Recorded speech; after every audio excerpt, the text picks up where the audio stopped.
Em nome do Pai, e do Filho, e do Espírito Santo. Amém. O nosso estudo de hoje, Hebreus capítulo 9, versículos de 1 ao versículo 22. Seria muito importante e também interessante para nós que, junto com o estudo de hoje, tirássemos um tempo também para fazermos uma leitura rápida de Êxodo capítulo 25 e 26, porque nos ajuda a compreender um pouco melhor aquilo que o autor sagrado quer nos mostrar a respeito do sacrifício de Cristo. Como nós estamos compreendendo, ele está escrevendo a uma comunidade de cristãos convertidos do judaísmo, e para eles todos aqueles rituais eram importantes. E o Senhor, quando falou a Moisés, foi dando justamente a Moisés as prescrições litúrgicas a respeito do altar, do sacrifício e das disposições litúrgicas de forma muito minuciosa, desde as vestes a serem usadas, desde a forma como o tabernáculo deveria ser construído, o altar, cada uma das coisas. Enfim, é uma prescrição com muita minuciosidade do sentido litúrgico, tanto do sacerdócio como do sacrifício no Antigo Testamento.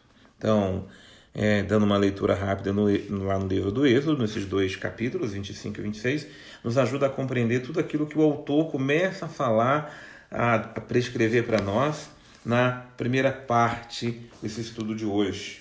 Então, vai fazendo uma memória de tudo aquilo que foi prescrito a Moisés para que instruísse os sacerdotes a respeito desse culto. Mas lá no versículo 10, diz o seguinte: o culto consistia unicamente em comidas, bebidas e abluções diversas, ritos materiais, que só podiam ter valor enquanto não fossem instituídos outros mais perfeitos.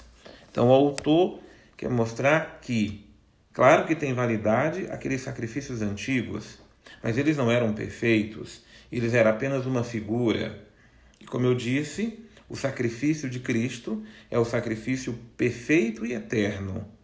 Ele não é uma continuidade, mas ele é o sentido perfeito de todo o sacrifício ou sacrifícios que foram prescritos lá no Antigo Testamento. Por isso é importante para nós o que diz o versículo 11. Por quê? Porque já veio Cristo.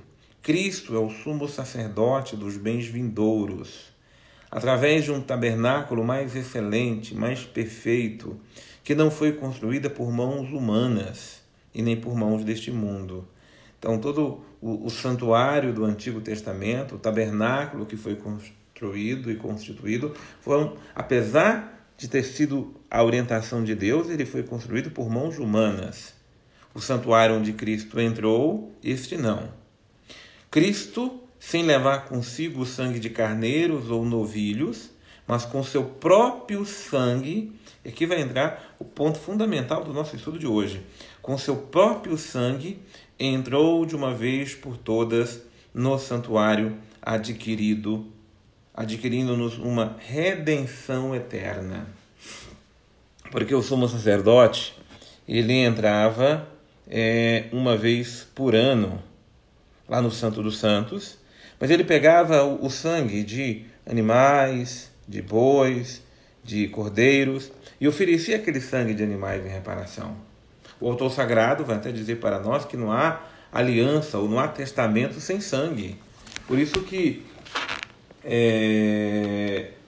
Moisés pegou então o sangue, lá no versículo 19, diz assim: Moisés, ao concluir a proclamação de todos os mandamentos da lei, em presença de todo o povo reunido, tomou o sangue dos touros e dos cabritos imolados, bem como a água, a escarlate e o hisopo. Né? Então, o sangue dos animais eram necessários para aquele sacrifício, mas era um sacrifício que não atingia o seu fim, que era reparar os pecados do povo.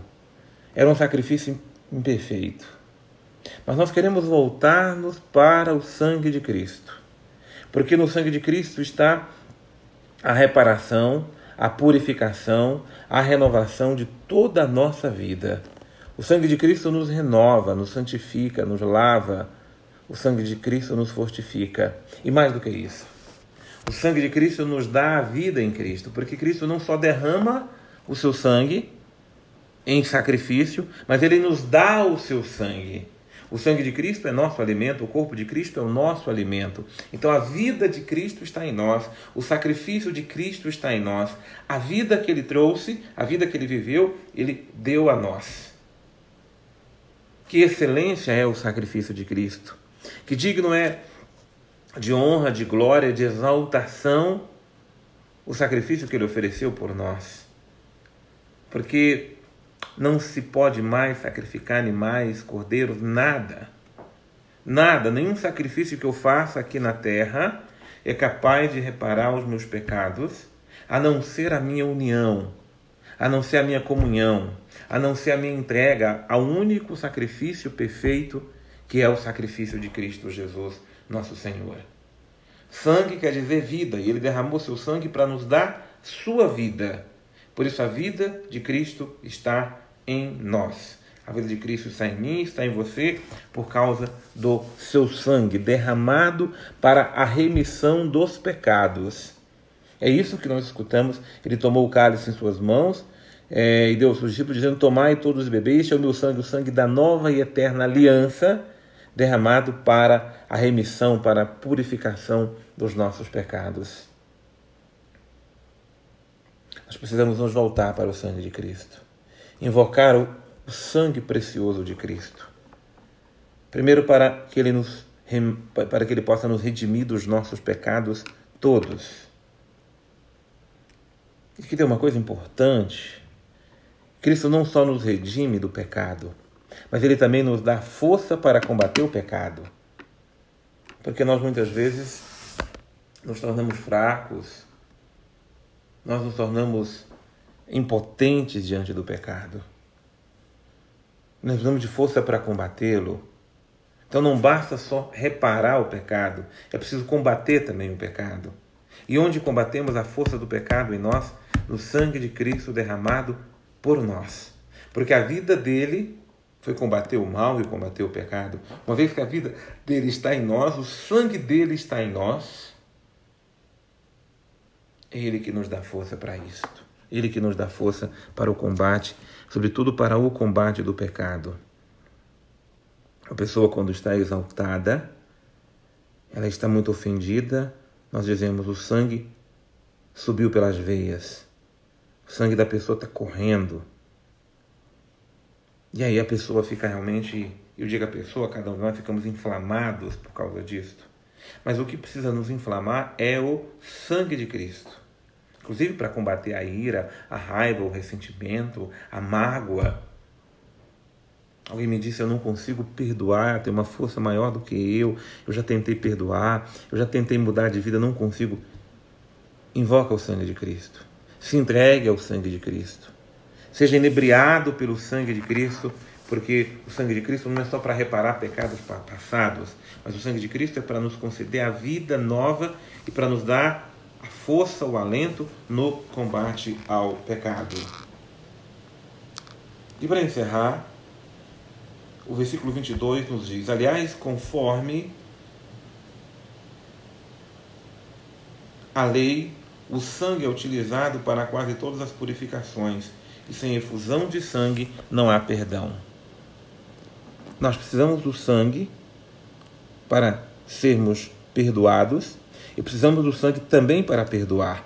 Por isso que para nós perdoarmos os outros, nós precisamos do sangue de Cristo em nós.